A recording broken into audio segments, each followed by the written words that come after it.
Kidney পাচারের অভিযোগে CBI হানা দিল শহর বর্ধমানের নামী চিকিৎসক তপন কুমার জানার বাসভবনে। জানা গেছে শনিবার রাতে 11টা থেকে সিবিআই এর 8 জনের প্রতিনিধি দল শহর বর্ধমানের মিঠাপুকুর হাতিসার এলাকায় অভিযান চালায়। রবিবার সকাল পর্যন্ত চলে অভিযান। যদিও চিকিৎসক বাড়িতে ছিলেন না, তার স্ত্রী ছিলেন বাড়িতে।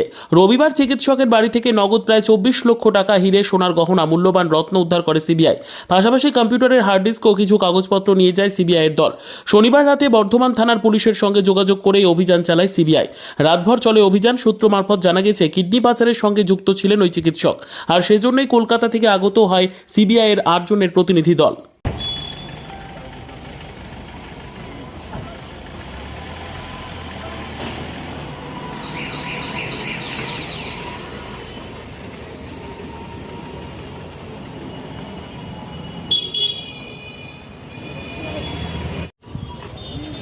सर की प्लेन सर सर कहाँ पर सर